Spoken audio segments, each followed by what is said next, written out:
continuidade no sermão, como eu estava dizendo, a palavra meno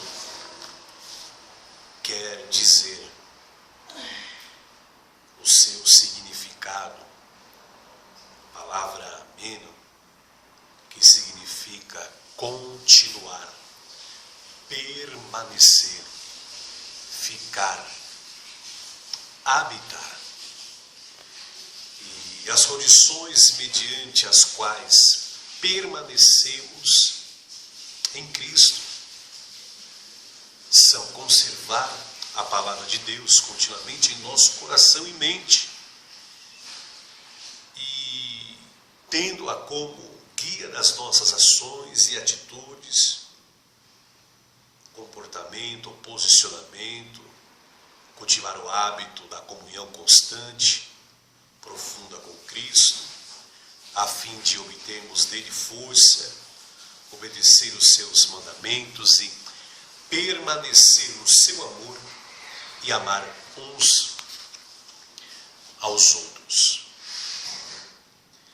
É uma renúncia diária, é uma contínua renúncia dia após dia. A palavra renúncia tem o seu substantivo feminino, que quer dizer ação ou efeito de renunciar, de rejeitar algo, abandono de direito, ação em que a vítima opta por não apresentar queixa, abdicação do direito que, demonstrado pelo titular, não transmite esse direito a um terceiro. É um abandono de direito, é renunciar. Paulo, ele vai dizer em uma das suas cartas, se não falha a minha memória, em Gálatas, quando ele disse: não vivo, mas eu, mas Cristo, ele vive em mim. Paulo, ele usa essa expressividade de palavras, dizendo que ele já não vivia, mas Cristo estava vivendo através da vida dele. E o que me chama a atenção, que no capítulo de número 5 e o verso de número 17, Paulo vai dizer: desde agora ninguém me inquiete, porque trago no meu corpo as marcas do Senhor Jesus. Paulo está especificando que a vida que ele está vivendo traz sobre ele as marcas de Cristo. E eu louvo a Deus. Eu louvo a Deus porque Paulo é um dos grandes exemplos de renúncia. Se nós olharmos na primeira carta em Coríntios, capítulo de número 11, e o verso de número 1, Paulo vai dizer assim: sede meus imitadores, como também eu de Cristo. Paulo está especificando aqui que ele está procurando renunciar a cada dia para permanecer em Cristo, e para que através dele renunciar,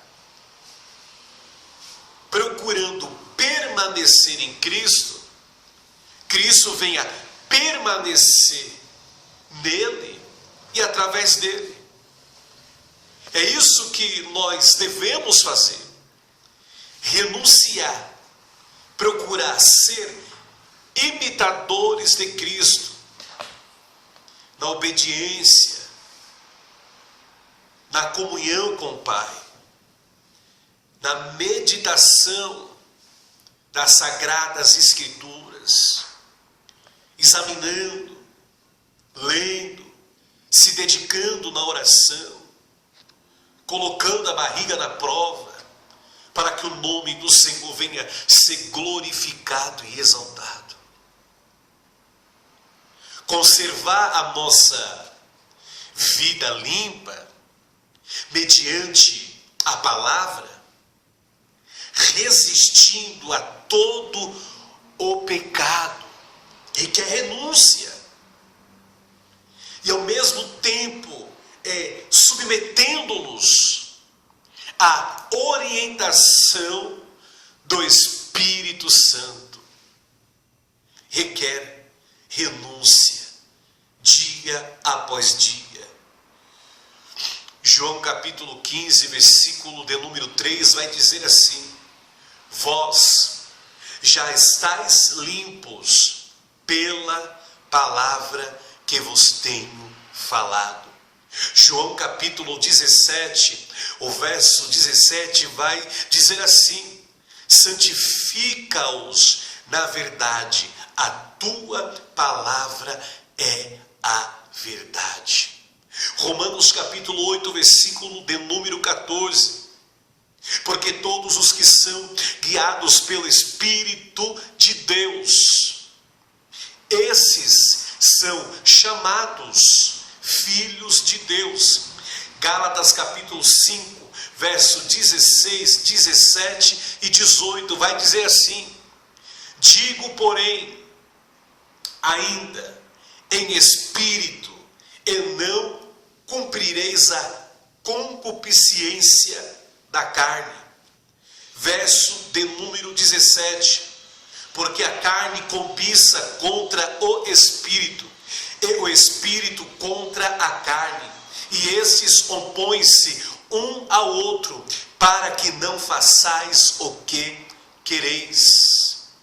Verso 18: mas se sois guiados pelo Espírito, não estais debaixo da lei. Aqui vemos, aqui detectamos, por essas expressividades ao qual Paulo expressa, vemos o conflito espiritual interiormente dentro de cada um de nós, dentro de cada crente, dentro de cada cristão, que envolve a totalidade da sua pessoa ou de cada pessoa.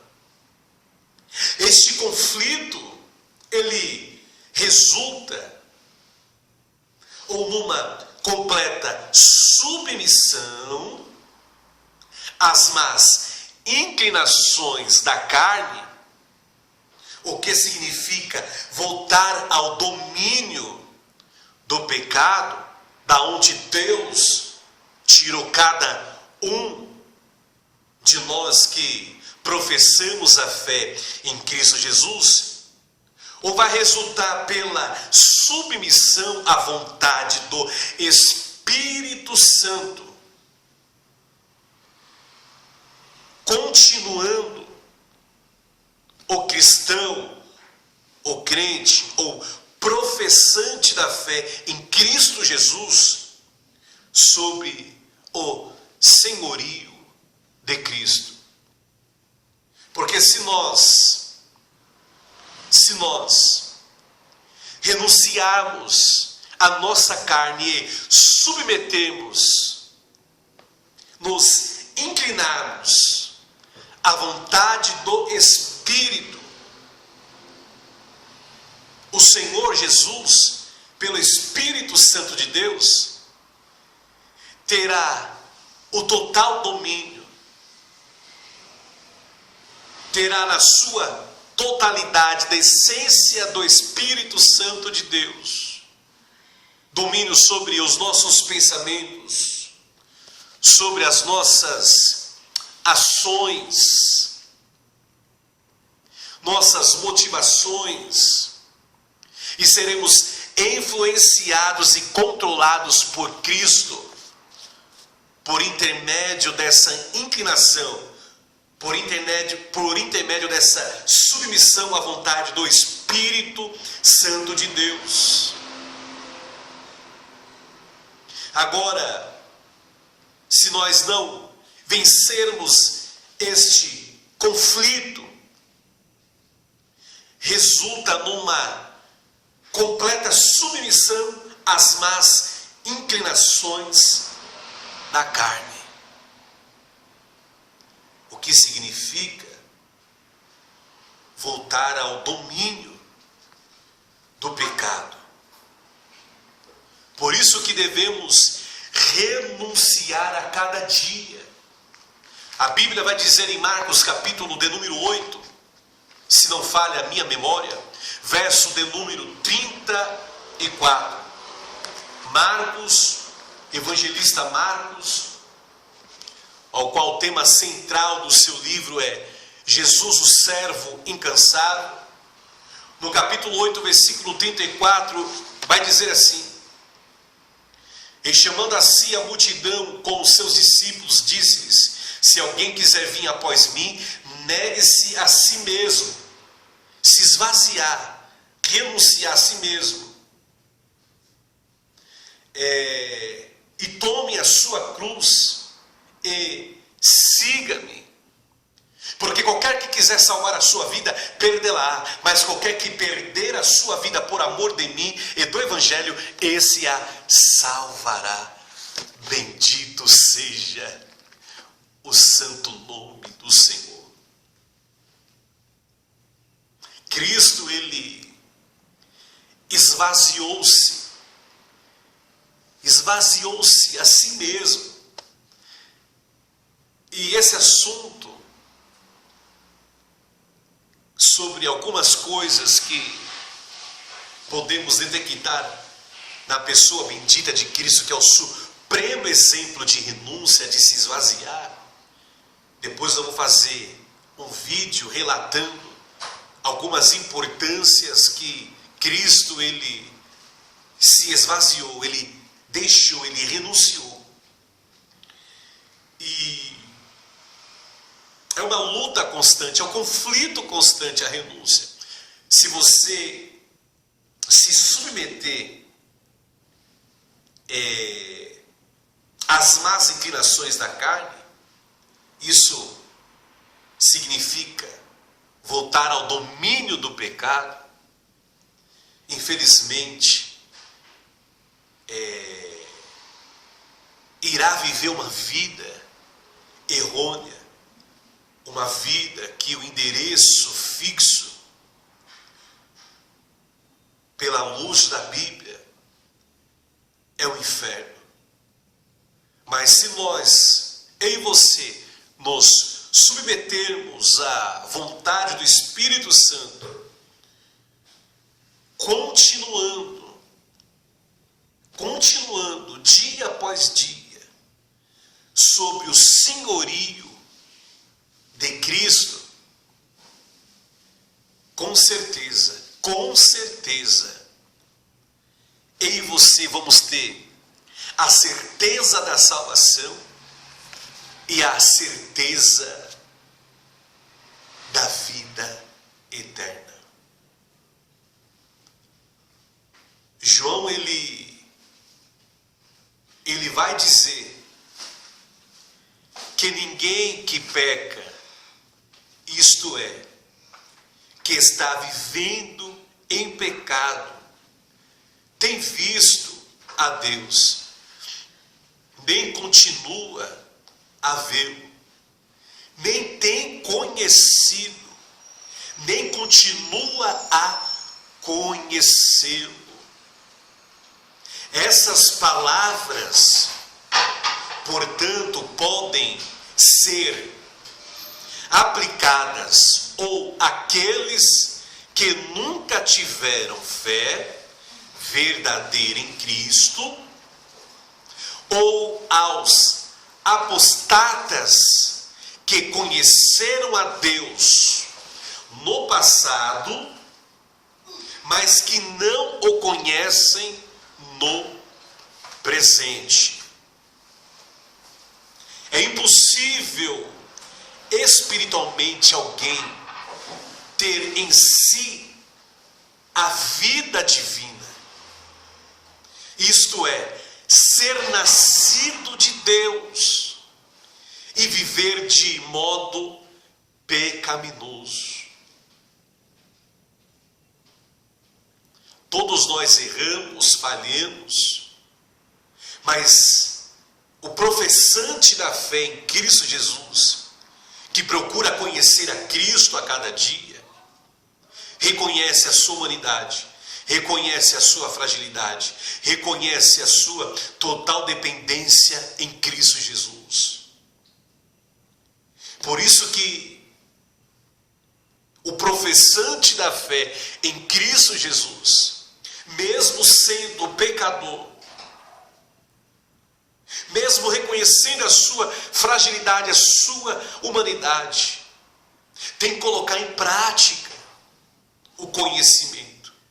E esse conhecimento, quando colocamos em prática, habitualmente em nossas vidas, quando temos esse estilo de vida, em colocar em prática, ler, estudar, meditar, examinar, orar, vamos conhecendo a Deus, e esse conhecimento da verdade, que é o próprio Cristo, que é Deus, a palavra, nos liberta a cada dia. O conhecimento da verdade. Conhecereis a verdade e a verdade vos libertará. João 8:32.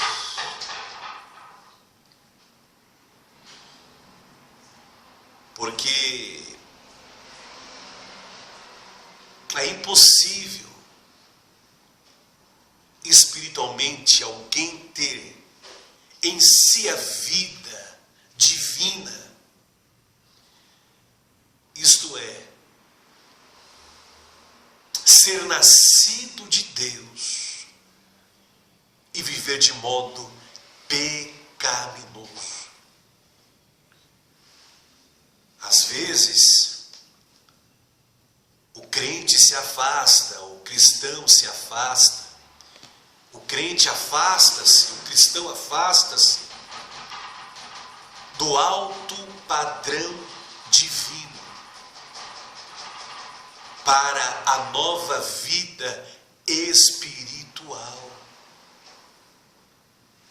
Mas ele não continuará em pecado conhecido. 1 João capítulo de número 3, versos 6, 7, 8, 9 e 10, diz assim: qualquer que permanece nele não peca. Qualquer que peca não ouviu nem o conheceu. Filhinhos, ninguém vos engane, Quem pratica a justiça é justo, assim como ele é justo. Quem comete o pecado é do diabo, porque o diabo peca desde o princípio. Para isto o Filho de Deus se manifestou, para desfazer todas as obras do diabo. Qualquer que é nascido de Deus não comete pecado, porque a sua semente permanece nele. E não pode pecar, porque é nascido de Deus. Nisto são manifestos os filhos de Deus e os filhos do diabo. Qualquer que não pratica a justiça e não ama a seu irmão, não é de Deus. O que faz o crente evitar o pecado? O que faz eu e você, cristão, crente, professante da fé em Cristo Jesus, evitar o pecado? O que faz o crente evitar o pecado é a semente de Deus permanecer nele. O que faz eu e você evitarmos o pecado é a semente de Deus permanecer em nós. Lembra lá no começo, no primeiro vídeo, que quando acontecer da palavra de Cristo, a Sagrada Escritura, a palavra de Deus, quando ela é continuamente lida, estudada, meditada, é assunto da nossa oração, até que habite ricamente dentro de nós, essa semente que é a palavra de Deus, palavra de Cristo, a verdade de Deus, quando isso acontece, nossos pensamentos, palavras, ações e motivações ou motivação serão influenciados e controlados por Cristo. É o que faz eu e você evitar o pecado. É essa semente de Deus, quando permanece em mim e em você. A semente é a própria vida, natureza e Espírito de Deus habitando dentro do crente, habitando dentro do cristão, habitando dentro daqueles que professam a fé em Cristo Jesus, habitando dentro de mim e dentro de você. João capítulo de número 5, versículo de número 11, o versículo de número 12 vai dizer assim: e o testemunho é este, que Deus nos deu a vida eterna, e esta vida está em seu Filho. Versículo de número 12: quem tem o Filho tem a vida, quem não tem o Filho de Deus não tem a vida. 1 João capítulo 1, versículo de número 1. João capítulo 1, melhor dizendo, Evangelho de João capítulo 1, perdão, e o versículo de número 1. O que era desde o princípio, o que vimos com os nossos olhos, o que temos contemplado e as nossas mãos tocaram da palavra da vida. João aqui ele define a vida eterna em função de Cristo e a comunhão com Ele. João capítulo 15, versículo 14. Estai em mim e eu em vós, como? João capítulo 15, versículo 4, perdão. João capítulo 15, versículo de número 4.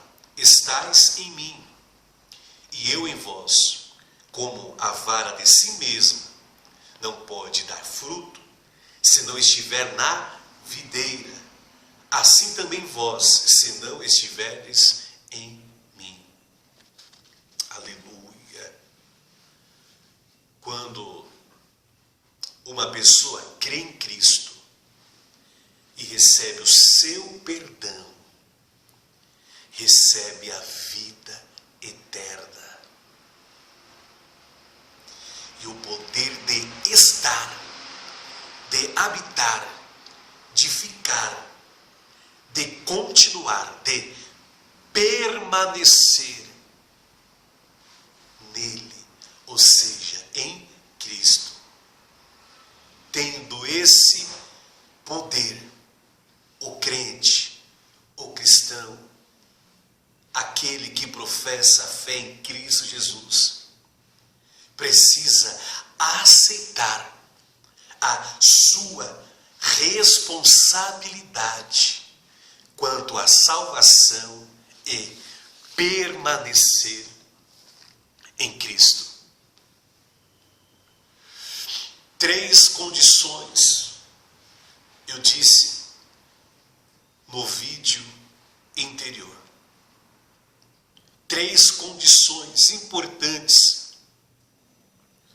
são ensinadas em João capítulo de número 15, do Evangelho de João capítulo de número 15, e finalizo este sermão.